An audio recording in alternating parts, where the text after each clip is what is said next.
Informasi dari RRI Manado, RRI Gorontalo, RRI Tahuna, dan RRI Talaut dalam Lintas Magota.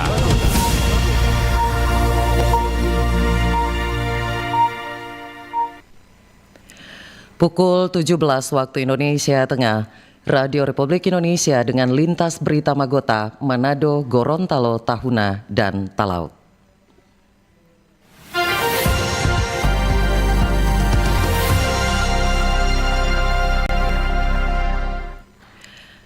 Kita jumpa lagi dalam Lintas Magota edisi hari ini Sabtu 21 Juni 2025 bersama saya Teti Bahagia.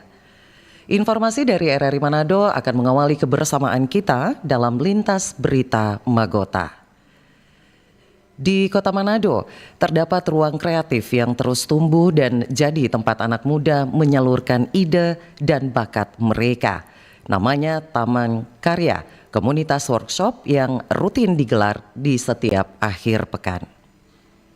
Di tengah kesibukan Kota Manado, ada ruang kreatif yang konsisten membuka peluang bagi anak muda untuk berekspresi dan berkarya. Taman Karya, sebuah komunitas kreatif kelas workshop yang kini sudah berjalan lebih dari 1 tahun. Awalnya kegiatan ini digelar setiap akhir bulan, namun karena antusiasme yang begitu tinggi, kini Taman Karya hadir setiap akhir pekan dengan tema workshop yang selalu berbeda. Seperti yang terlihat pada Sabtu 14 Juni kemarin, para peserta mengikuti workshop Chunky Bag, belajar membuat tas rajut dari benang cangki, langsung dari mentor yang sudah berpengalaman. Lokasi kegiatan kali ini bertempat di Bacarita Cafe, Jalan 17 Agustus, Manado. Di balik komunitas ini, ada sosok Jessica Merlin Hoki, pendiri Taman Karya yang juga aktif terlibat dalam setiap kelas. Taman Karya ini sebuah komunitas di Manado yang tujuannya itu untuk wadah buat anak-anak muda, kalangan anak muda untuk bisa berkreasi di bidang seni, dalam bidang seni. Kalau untuk kegiatannya, kita dulunya tuh 1 bulan 1 kali, cuma sekarang kita 1 minggu 1 kali. Jadi kurang lebih untuk 1 bulan itu ada 4-7 kali. Lalu untuk kegiatannya, kita untuk minggu ini ada Chunky Bag sama painting glass decor. Minggu depan kita ada Moludol Bag Charm sama Manado Flower Market. Lalu minggu depannya lagi kita ada decorating cake di Hotel Wansa. Terus nanti di bulan Juli kita ada lip holder crochet dan sama summer net bag. Dan untuk di workshop sebelum-sebelumnya kita juga ada decorating vintage cake, bento cake. Terus ada juga menurut juga ada yang volume 1. Untuk bisa mengikuti workshop, peserta harus mendaftar lebih dahulu. Jumlah peserta dibatasi sesuai dengan kapasitas mentor karena setiap karya membutuhkan pendampingan yang detail. Tentu saja ada biaya yang disesuaikan dengan jenis workshop yang dipilih. Salah satu peserta yang rutin mengikuti kegiatan ini adalah Anti. Bagi Anti, kelas seperti ini bukan hanya ajang belajar, tapi juga ruang positif untuk mengisi waktu luang. Oh, seru, kegiatannya seru, bisa belajar berbagai macam karya seni. Kita sudah ikut 2 kali, yang pertama buat jeans, yang terakhir yang ini ikut buat tas. Tentunya bermanfaat ya, kita bisa belajar banyak, baik kalau misalnya nanti bikin usaha atau ada mau buka usaha baru, kita ada ilmu untuk bikin usaha apa. Melalui Taman Karya, proses belajar tak hanya tentang hasil akhir, tapi juga tentang kebersamaan, eksplorasi ide, dan tumbuhnya rasa percaya diri dari setiap peserta. Dengan semangat kolaborasi dan kreativitas, Taman Karya terus menjadi ruang yang hidup, membuktikan bahwa di Manado, kreativitas punya tempat untuk tumbuh dan menginspirasi. Dari Manado, Noni Oktavia, RRI terus mengudara untuk Indonesia. Mie ayam bakso pangsit Kota Wonogiri mencuri perhatian pecinta kuliner mie ayam. Cabang pertama mie ayam bakso pangsit Kota Wonogiri yang terletak di kawasan Tikala, Manado, telah mencuri perhatian para pecinta kuliner sejak mulai beroperasi pada akhir tahun 2023. Mengusung cita rasa khas Jawa dan mie buatan sendiri, tempat ini mencatat penjualan harian lebih dari 100 porsi. Edi Prasetyawan, salah satu staf penjual di cabang Tikala, mengungkapkan menu andalan mereka adalah mie ayam bakso pangsit dan mie ayam yamin bakso. Dan kedua menu itu menjadi menu favorit masyarakat Manado. Ia mengatakan, hal yang membedakan mie ayam bakso pangsit Kota Wonogiri dengan mie ayam lain terletak pada adonan mie buatan sendiri yang diproduksi setiap hari. Kalau untuk harga, kita ada mie ayam pangsit, kita kasih harga 17.000. Kalau mie ayam pangsit bakso, kita kasih harga 20.000. Yamin pangsit 17, yamin pangsit bakso 20. Sama ada tambahan mie ayam pangsit ceker juga sih Kak, itu kita kasih harga 20.000. Kalau untuk yang suka berkuah itu yang mie ayam pangsit bakso Kak. Tapi yang kebanyakan sih kalau yang cewek-cewek itu suka yang kering manis kayak goreng, itu yang yamin bakso. Itu biasanya yang paling diminati warga di sini sih Kak. Khusus di cabang Tikala, penjualan tertinggi justru terjadi saat hari-hari besar keagamaan seperti Natal dan Idul Fitri. Harga yang ditawarkan pun cukup ramah di kantong, mulai dari Rp18.000 hingga Rp25.000. Warung ini buka setiap hari, mulai pukul 9 pagi hingga pukul 9 malam. Dalam pengelolaan cabang Tikala, Edi menyebutkan bahwa seluruh proses persiapan dilakukan sejak pagi untuk memastikan makanan siap disajikan di sore hari. Kalau masak itu kita dari pagi Kak. Berangkat ke pasar paling enggak jam 5. Jam 5 paling ntar selesai jam 12 itu udah selesai semua ya. Udah selesai semua, terus nanti kita berangkat buka di sini ready itu paling jam 3 kan. Jam 3 itu khusus yang di Tikala ya. Tikala jam 3 so ready. Yang di bahu, yang paling ini yang di bahu sih Kak. Yang di bahu kan dia bukanya sore. Paling enggak jam 4:30, 5 baru siap kalau yang di bahu. Kalau yang lain-lain mungkin sama sih Kak, sama yang Tikala. Saat ini, mie ayam bakso pangsit Kota Wonogiri telah memiliki 5 cabang aktif di Manado, yaitu Tikala, Bahu, Paniki, Sumompo, dan Wonasa. Selain kerjasama dengan layanan pesan antar daring, popularitas warung ini turut meningkat berkat ulasan dari para food reviewer lokal. Fika Hamzah, RRI terus mengudara untuk Indonesia. Lintas Magota, Manado, Gorontalo, Tahuna, dan Talaut.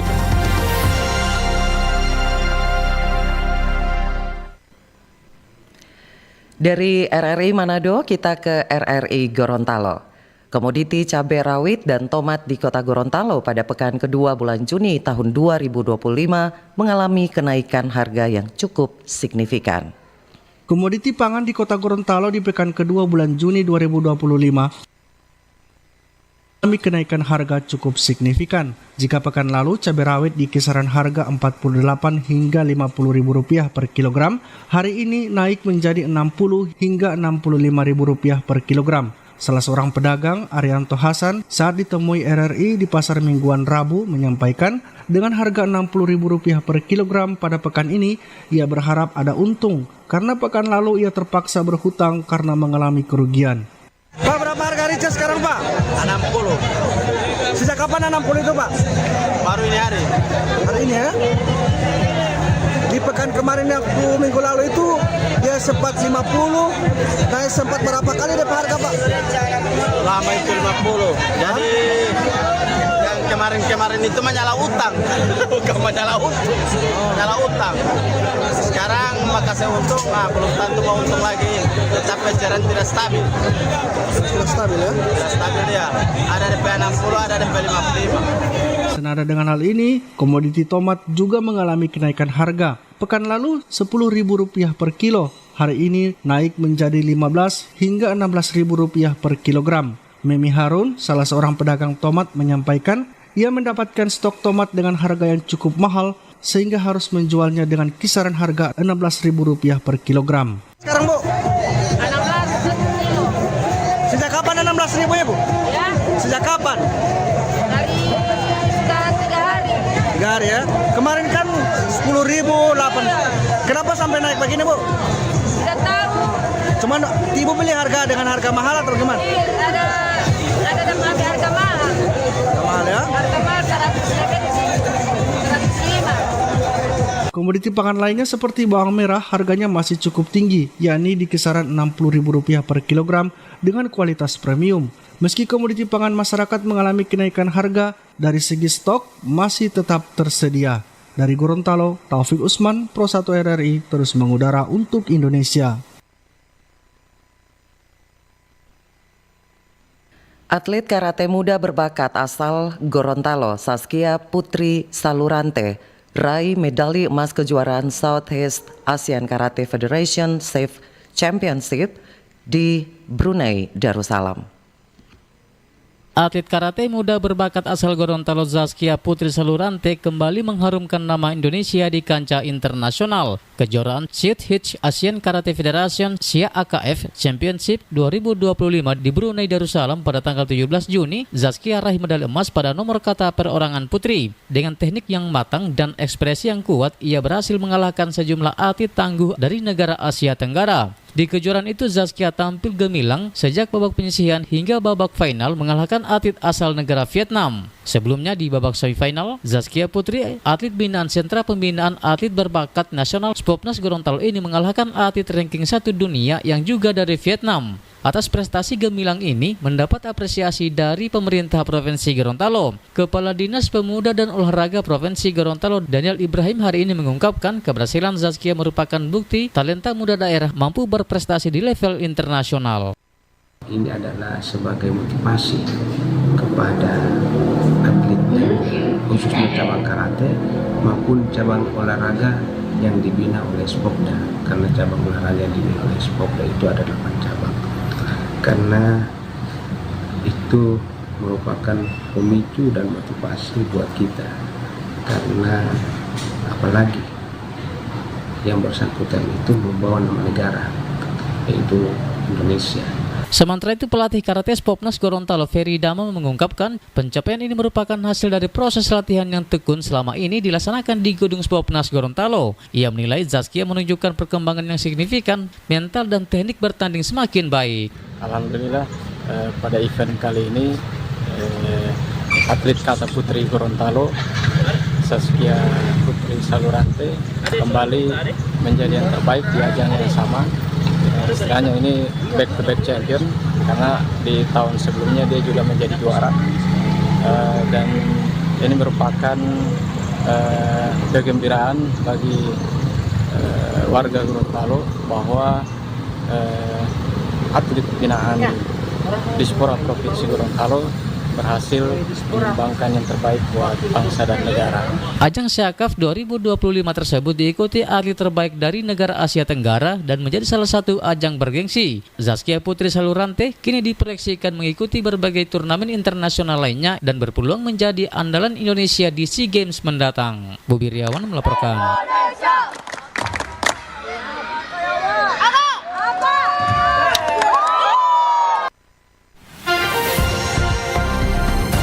Lintas Magota, Manado, Gorontalo, Tahuna, dan Talaut.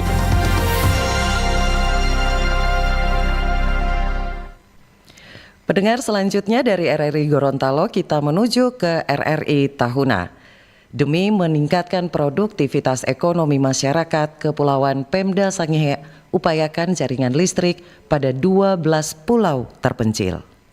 Pemerintah daerah melalui Bupati Michael Tungari telah mengupayakan dan memperjuangkan ketersediaan layanan listrik PLN untuk 12 pulau yang berada di wilayah Sangihe. Hal itu dikatakan Asisten 1 Sekda Sangihe, Johannes Pilat, saat dikonfirmasi RRI tentang ketersediaan jaringan listrik PLN di pulau terluar. Ia menjelaskan 12 pulau kecil dan terluar di Sangihe nantinya akan mendapatkan layanan listrik selama 24 jam. Hal ini bertujuan untuk meningkatkan produktivitas dan pengembangan ekonomi masyarakat di perbatasan yang umumnya masyarakat berprofesi sebagai nelayan. Bapak Bupati kan sudah melakukan kunjungan muhibah audiensi ke kementerian lembaga di Jakarta, termasuk ke PT PLN Persero Tbk di pusat. Nah, hal yang diperjuangkan oleh Pak Bupati adalah ketersediaan layanan listrik PLN di 12 pulau yang masih ada yang belum terlayani, antara lain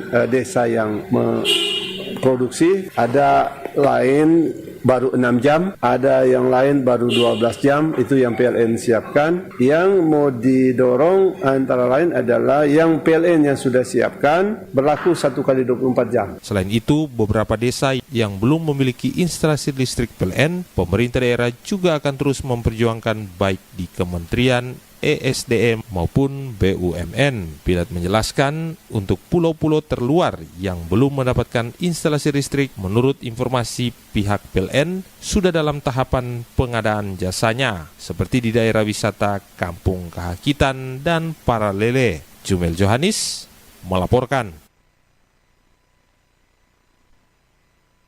Kabupaten Kepulauan Sangihe diharapkan tidak termakan hoaks tentang bahaya vaksin TBC dan pengobatan dari pemerintah. Masyarakat Kabupaten Kepulauan Sangihe diharapkan tidak termakan hoaks tentang bahaya vaksin TBC dan pengobatan dari pemerintah. Seruhan Kepala Dinas Kesehatan Sangihe Dr. Handre Pasandaran menyikapi adanya kekhawatiran masyarakat tentang vaksin TBC. Menurut Handre Pasandaran, pemerintah tidak akan gegabah untuk memberikan vaksin dalam waktu dekat karena vaksin TBC ini masih dalam uji klinis. Ya, jadi intinya pemerintah terkait vaksin ini masyarakat tidak perlu khawatir. Kita belum akan melaksanakan pemberian vaksinasi dalam waktu dekat. Kita masih menunggu petunjuk teknis dari pemerintah pusat. Sebab pemerintah tentunya tidak akan gegabah melakukan kebijakan ini karena harus dicek dulu akan secara klinis apakah vaksin ini sudah layak untuk diedarkan. Lebih lanjut, kebijakan vaksin TBC sudah memasuki fase ketiga untuk kepastian keamanan atau kelayakan pengadaannya. Pada prinsipnya, pemberian vaksin dimaksud wajib memiliki dasar hukum atau legalitas yang hingga saat ini masih menunggu petunjuk teknis pemerintah pusat. Alfa Mauri melaporkan.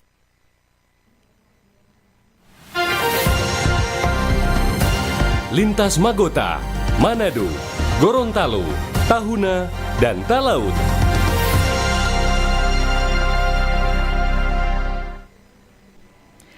Dari Tahuna kita menuju ke Talaut.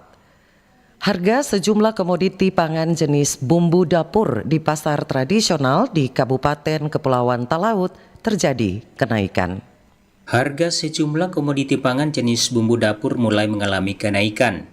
Di pasar tradisional Melongwane kenaikan sangat terasa pada bumbu dapur jenis bawang.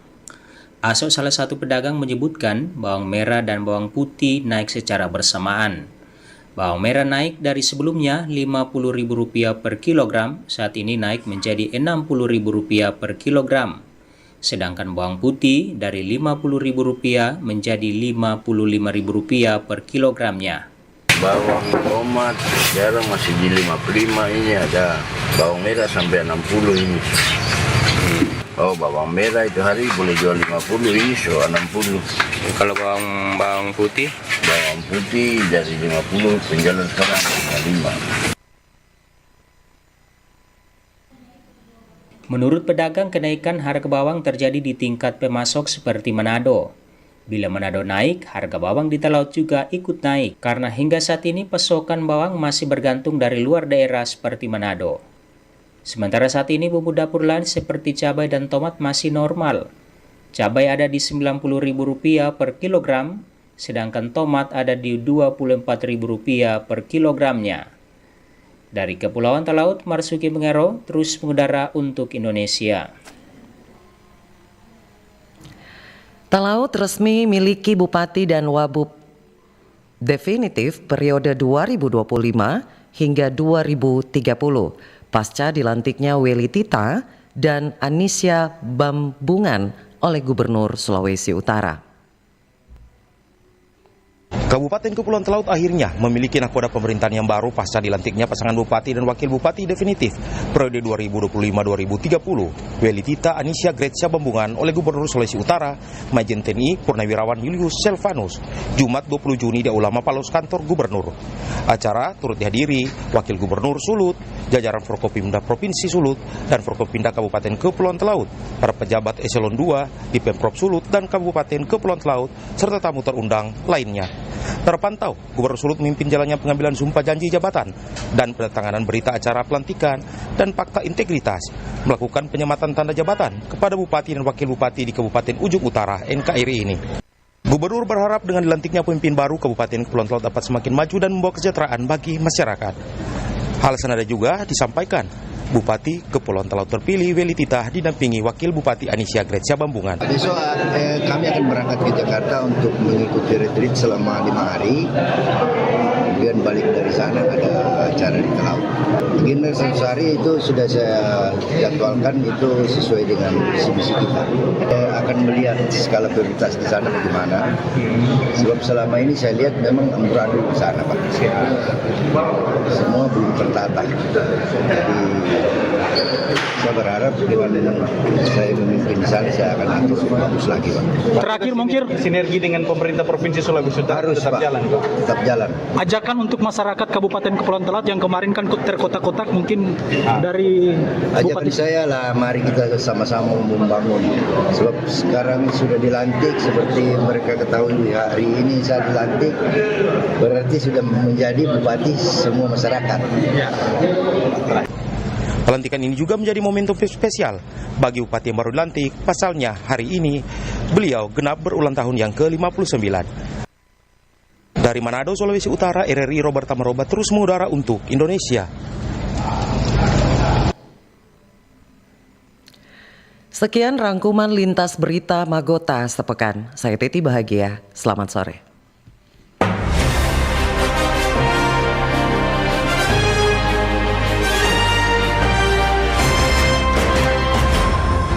Demikian informasi dari RRI Manado, RRI Gorontalo, RRI Tahuna, dan RRI Talaut dalam Lintas Magota.